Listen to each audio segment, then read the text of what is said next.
14 जून 1911 आज से करीब 110 साल पहले इटली के रोम शहर से ज़ांते नाम की एक ट्रेन चलती है। एक नई नवेली ट्रेन जिसे पहली बार पटरियों पर लाया गया था। अब इस ट्रेन का ये पहला ट्रायल था, तो इसे यादगार बनाने और अपनी ट्रेन का प्रचार करने के लिए कंपनी फ्री ट्रायल देती है और 100 ऐसे यात्रियों को चुनती है जिन्हें इस ट्रेन पर फ्री यात्रा करने का मौका दिया जाता है। फ्री खाने पीने से लेकर गंतव्य तक जाना और फिर यात्रियों को वापस भी लाना, सब कुछ इस ट्रेन में फ्री था। 100 यात्रियों और 6 स्टाफ मेंबर्स सहित 106 लोगों वाली ट्रेन में इन दिनों 3 डब्बे लगे हुए थे। ये ट्रेन रोम से रवाना होती है और एक यादगार यात्रा की शुरुआत हो जाती है। कुछ घंटों का समय बीतता है और ये ट्रेन ठीक ठाक दूरी भी तय कर लेती है। ट्रेन के बाहर और भीतर सब कुछ बढ़िया चल रहा होता है, क्योंकि एक तो पहली यात्रा और ऊपर से वो भी फ्री ट्रायल। ऐसे में ट्रेन में मौजूद सभी यात्री बेहद खुश होते हैं। ज़ांते नाम की ट्रेन अपनी मंजिल की ओर तेजी से आगे बढ़ती जाती है, जिसे जाते हुए कई लोगों ने अपनी आंखों से भी देखा था। यहाँ तक तो सब कुछ ठीक था, लेकिन इसके तुरंत बाद वो हो जाता है जिसे सुनकर आप सब हैरान हो जाएंगे। ज़ांते के रास्ते में अचानक एक सुरंग आती है जिसका नाम था लोम्बार्डी टनल। वो सुरंग जिसकी लंबाई 1 किलोमीटर थी। अब यहाँ होता यह है कि ट्रेन सुरंग के अंदर तो जाती है, लेकिन दूसरे छोर से ये कभी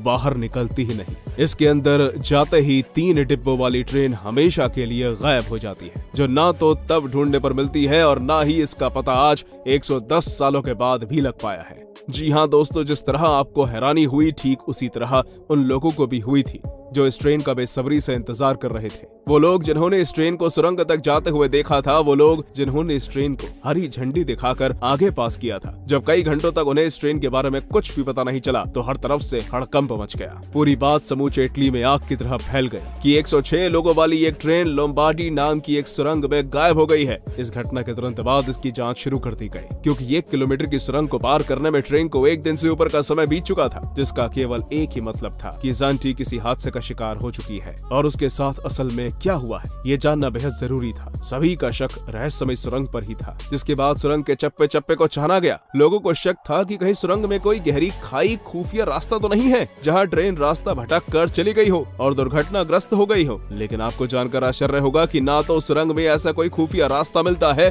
और ना ही ट्रेन का कुछ पता चलता है। धीरे धीरे समय यूं ही निकलता जाता है और जब जांच का कोई नतीजा नहीं निकलता और ट्रेन का कोई भी सुराग नहीं मिलता, तो ये बात मीडिया में पहुंच जाती है, जिसमें इटली की अच्छी खासी बदनामी होती है, क्योंकि उसके 106 नागरिक रहस्यमय रूप से गायब हो गए थे, जिनका पता लगाने में इटली अब तक नाकाम था। हालांकि मीडिया की इस बदनामी ने इटली को एक उम्मीद की किरण तब दी जब मेक्सिको के रहने वाले 2 व्यक्ति अचानक से सामने आते हैं और ये दावा करते हैं कि वो लोग इस यात्रा का हिस्सा थे, लेकिन टनल से पहले ही वो लोग ट्रेन से कूद गए थे। वजह थी एक घना और काला सफेद धुआं और अजीब सी कुछ आवाजें जो ट्रेन के टनल में जाने से ठीक पहले उन्हें दिखाई और सुनाई दी। वैसे में वो दोनों घबरा गए, जिस कारण उन दोनों ने चलती हुई ट्रेन से छलांग लगा दी और किस्मत से वो दोनों बच भी गए, क्योंकि धुएं के चलते ड्राइवर ने ट्रेन की स्पीड को कम कर दिया था। हालांकि वो लोग कूदने में तो कामयाब जरूर हुए थे, लेकिन इसके चलते उन्हें काफी चोटें भी आई। वो घंटों तक वहां बेहोश पड़े रहे, जिसकी वजह से उन्हें कुछ भी मालूम नहीं था कि इस ट्रेन के साथ क्या हुआ। लेकिन इसके कुछ ही दिनों बाद एक ऐसा दावा पेश किया गया जिसने सबको हैरानी में डाल दिया। ये दावा था मेक्सिको के एक डॉक्टर का, जिन्होंने बताया कि उनके पास हादसे के कुछ ही समय बाद 104 मरीज एक साथ लाए गए थे।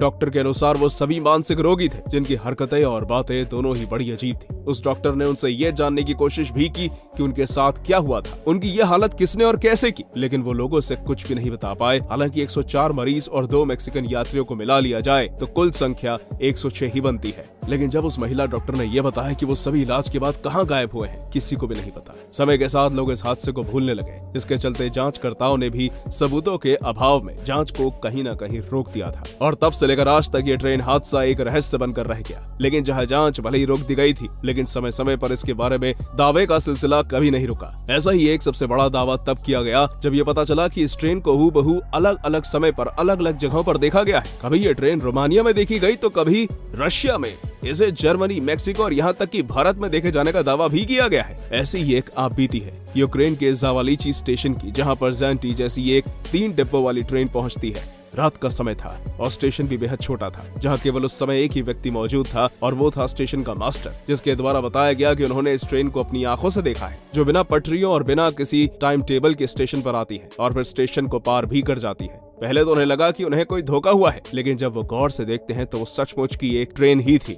जो हूबहू ज़ांते जैसी ही दिखती थी। लेकिन फिर बाद में ये ट्रेन आगे बढ़ते बढ़ते पहाड़ों में कहीं खो जाती है। तो अब सवाल ये उठता है कि आखिर एक ट्रेन जो अलग अलग समय में अलग अलग जगह पर देखी गई लेकिन सभी जगह से रहस्यमय रूप से गायब भी हो गई, इसका रहस्य आखिर क्या है? इसकी ठोस जानकारी तो आज तक किसी के पास भी नहीं है, लेकिन कहा यह जाता है कि ट्रेन जब सुरंगों में गई थी तो ये एक तरह की टाइम मशीन या टाइम लूप में चली गई थी और समय यात्रा पर निकल पड़ी। आसान भाषा में कहें तो साल 1911 से निकलकर ये ट्रेन किसी और समय जैसे साल 1845 से फिर किसी दूसरे समय काल में पहुंच जाती है। यही कारण है कि ये कभी रशिया में तो कभी रोमानिया में दिखाई देती है। ये रहस्य इस ओर इशारा तो जरूर करता है कि ये ट्रेन किसी टाइम लूप में फंस चुकी थी, जिसके चलते आज भी समय यात्रा पर निकली हुई है, जो कभी समय में पीछे चली जाती है तो कभी समय में आगे निकल जाती है। क्योंकि दुनिया में कुछ ऐसे ही रहस्यमय विमान हादसे भी हुए हैं जब समूचा विमान रहस्यमय रूप से गायब हो गया और फिर कभी नहीं मिला। ऐसा लगता है जैसे वो किसी समय यात्रा में चले गए हैं, ठीक उसी तरह जैसे ज़ैंटी भी समय यात्रा का शिकार हुई। तो दोस्तों, आपको क्या लगता है उस ट्रेन के साथ क्या हुआ था?